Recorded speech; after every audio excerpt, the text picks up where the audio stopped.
Hey guys, I want to make an updated guide for my light arrow slash ultra hit Deadeye Ranger. This is the same character that I've made multiple guides for at this point, and it's pretty much has been the same for like almost 2 years now. So I'm just updating this guide. Just keep in mind, I am not leaks on this character, but like I said, this character has not changed in like 3 or 4 leaks now. So yeah, it's still exactly the same as it was last patch, exactly the same as it was in Settlers, and pretty much exactly the same as it was in the Necropolis League. So yeah, character has not changed one bit. I still update the POB every now and then, just making sure it's it's still up to date, still using whatever the latest tech where people have found. But yeah, I'll just show a map showcase for those who have not seen this character. But yeah, I mean, it is just line arrow or ultra hit Deadeye. I'll go over that in a second. But yeah, it's your standard classic bow character. If you like bow characters, it's still gonna be very, very good in this pack for tier 16 content. It does struggle a bit to get into tier 17s, which is why I usually don't start bows anymore nowadays. But for tier 16 content, bow characters are still pretty much king along with Wanderers. It is very, very strong tier 16s, especially when doing content like Legion.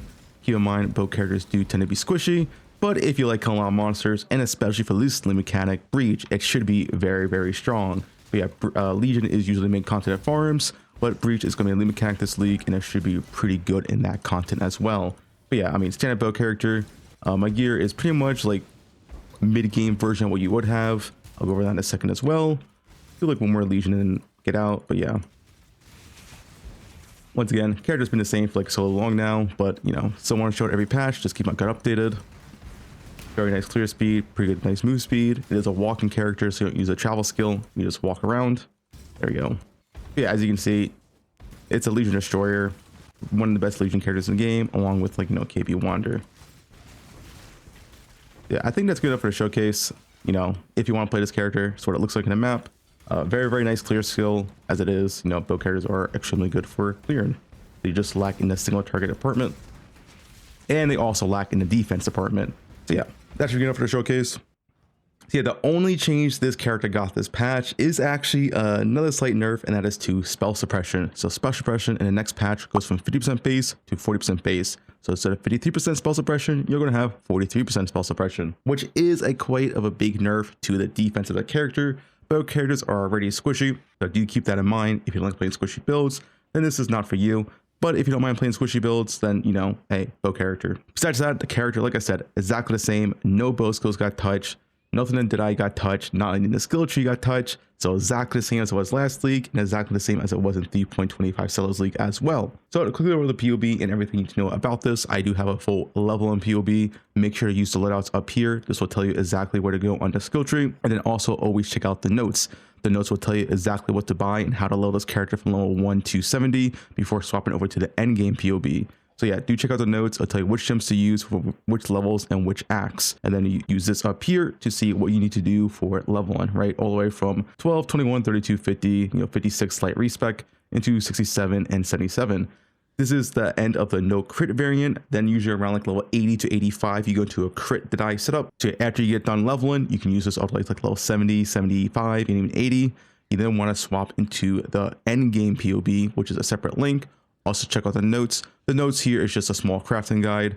That's pretty much about it. Also has a link to the level in POB as well. So this POB also, once again, has multiple setups, a lot more setups actually. This one's pretty in-depth nowadays with all the setups I have. Now this changes your skills. So you see all your skills you use, what links you should have, and the gear as well. So yeah, do check out. This has, pretty much from the start of maps all the way into very Giga Lakean with like Headhunter, GG +2 arrow bow, stuff like that, right? This will carry all the way, to regulars to uber bosses, right? The endgame version can do ubers, can do tier 17 content if you want to do that type of stuff and progress that far. But anyway, yeah, early maps, this is the crit setup.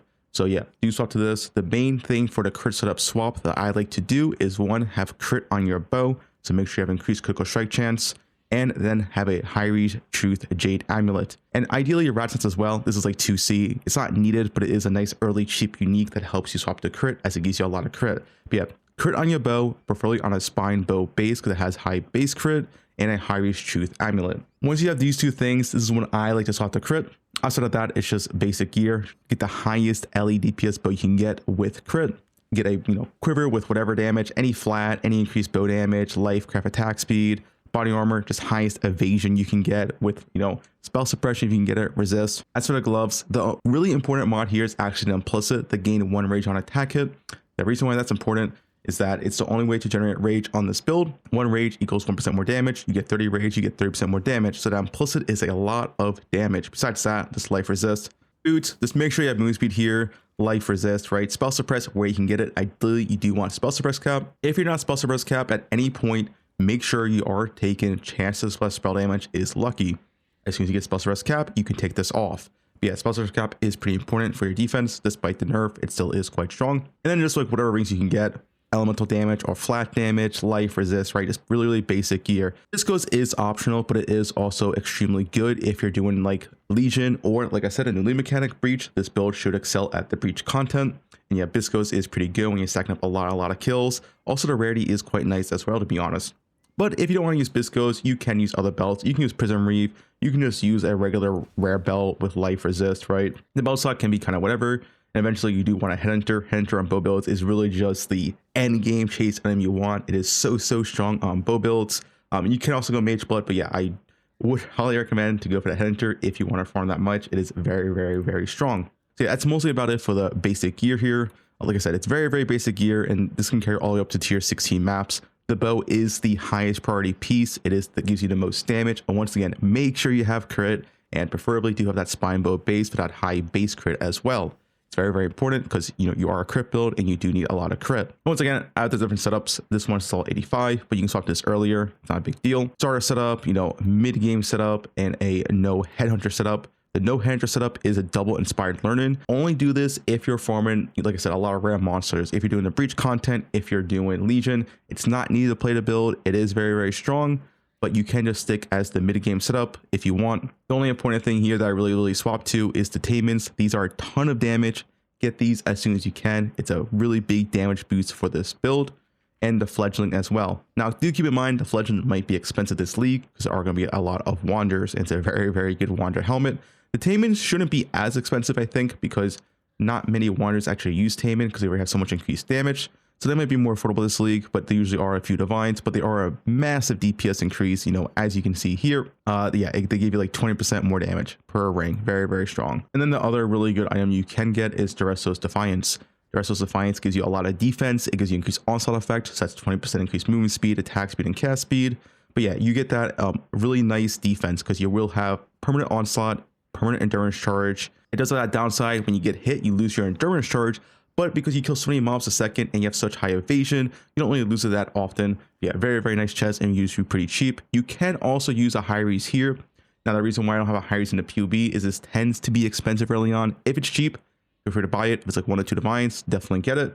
But if not, Duresso's Defiance is a really nice cheap option that I do recommend because it just gives a ton of armor, ton of evasion, endurance, and increased onslaught. It is a really good chest. It's usually less than 1 divine. So yeah, it is still a chest I do recommend getting. And yeah, that's pretty much about it for the setups. I don't really want to talk about Headhunter setup. Like, if you get this far, you probably know what you're doing a little bit, but not much changes here. It's just going to Headhunter, right? And in the no Headhunter setup, there's also the cluster setups as well. So there is one cluster you want to get, and that is the Arcane Shot cluster. This gives you a ton of critical strike chance.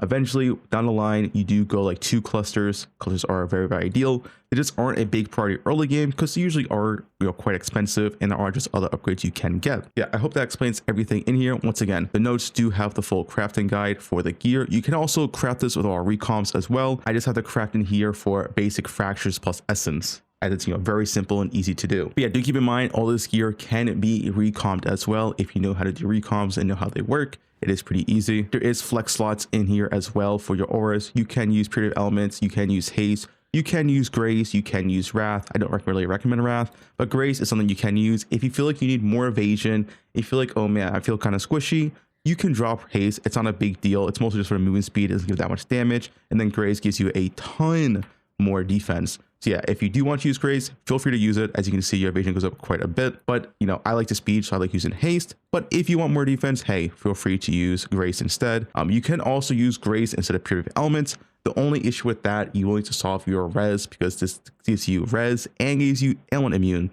The reason why I like using Period Elements is because that ailment immune is a cheap way to essentially achieve it. If you don't have Period Elements, that means the only way to get Ailment Immune is by using an expensive jewel like Storm Shroud or the Dex one, right? And those jewels can usually be like 2 to 4 divines early on. So in my opinion, I think the better option to do is go Period Elements, avoid having to buy that expensive jewel, and then just, you know, drop Grace or drop Haste. Up to you. Like I said, I prefer Haste, but if you want to use Grace, feel free to use Grace. Outside of that, for the early game setup, you are using Ballistas because this carries your single target damage quite heavily. But when you get better gear, you can drop this Ballista setup. I usually drop it when I get like double inspired learning or one inspired learning for Legion. That's when I drop the Ballista setup for the nice frenzy cast on crit sniper's mark setup. This setup generally use frenzies, generally use power charges, auto cast your sniper's mark, and also does tornado, which helps you double hit sometimes on bosses. So yeah, you do want to use Ballista setup when you feel like your gear is good enough. When your damage is good enough, then you can swap into the cast on crit sniper's mark tornado setup. But do keep in mind for your 2-stun progression, your 4-stun progression, you should be Ballistas because these do carry your damage quite heavily. They just completely fall off in like tier 17 content because they constantly and instantly die. The one thing I want to talk about as well is on the hood of Spectrum versus Light and Arrow, which one you should use, when do you swap, all of that, and also Tornado Shot a little bit as well. So you use Light and Arrow to start because you don't have on hood of Spectrum. Comes from lab. You can buy it off trade for usually cheap, anywhere from like 1 to 6 chaos. And as soon as you can buy it, you should buy it. This is just so much stronger when you're weaker in the early and mid game because on the hood of Spectrum gives you so much flat damage. Once you have a really good GG bow with like 1200, 1300 LA DPS bow, you can swap back to Light and Arrow. But the early and mid game, on the Spectrum can be more than double the damage of Light and Arrow. That's just how strong it is because it gives you so much flat damage as you can see there. So yeah, get this gem as soon as possible. You can get it while leveling. You can buy it for someone. It's usually not that much. Like I said, somewhere between like 1 to 6 chaos. It won't be that meta this league, so it shouldn't be that expensive. A lot of people are probably gonna play Wanderers instead. But yeah, as soon as you can get this, you should use it. And now Tornado Shot, I do have Tornado Shot in this POB, and I do go over when you should swap to it. But essentially, you don't really swap to Tornado Shot, in my opinion, until you have a +2 bow and a +1 arrow quiver. Before then, Tornado Shot feels quite weak. You know, Tornado Shot with only 4 or 5 arrows honestly does not feel that great. I personally like swapping to it when I have a +2 bow and a +1 quiver. Then it feels quite good. It's really good for single target. It's actually not as good for clear as Light and Arrow with Nimis, but it's way cheaper than that setup. So if you do want to go for the Nimi setup, use Light and Arrow plus Nimis, you can. It's just, you know, that setup is more expensive than this entire character because, you know, I do expect Nimis to probably be like 150 to 200 divines this league because it is going to be a Wander League. The good thing about going Tornado Shot and the reason why it's a lot cheaper is that you don't need Nimis. That's just, you know, massive cost reduction right there. And without Nimis, Tornado Shot with a +2 bow is going to beat out Light and Arrow and on to the hit. So yeah, if you do want to go Tornado Shot and want to go for that, you know, end game version, I do have both right here. This is the Nimis LA or LE hit version you can do with Nimis, or the cheaper version that also has more boss damage but less clear is the regular no Nimis plus arrow bow, but you know, you play Tornado Shot. So yeah, the choice is up to you. I do prefer the Tornado Shot version for that boss damage, and it's also just a lot cheaper. But in the like Giga end game and like multi-mirror versions, usually a lot of people actually opt in for the Nimis version because the clear from LA hit or LA with Nimis at like 8-9 arrows is just vastly superior to the current TS. The reason why TS has been nerfed so many times, you know, it only has like 3 secondary projectiles now, and it also has a reduced attack speed 80%, making it actually not as ideal for clear as it used to be. But it still is, you know, pretty much the best bow skill for single target damage. So yeah, if you do want to kill bosses, uber bosses in the end game and stuff, Tornado Shot is the way to go. Yeah, anyway, that's when you swap, you know, LA to LE hit versus Tornado Shot. So yeah, I think that's about it. That's everything you should have to know. I hope I went over everything here. I hope I explained it quite well. Once again, I'm just updating this guide. I'm not league starting bows, but bows has not changed. So I feel confident, you know, leaving this guide out there for people to follow because bows has been the same. And yeah, same build as last league and same build as the last league before that. Anyway, if you have any questions, do feel free to leave a comment below. But yeah, that's mostly about it.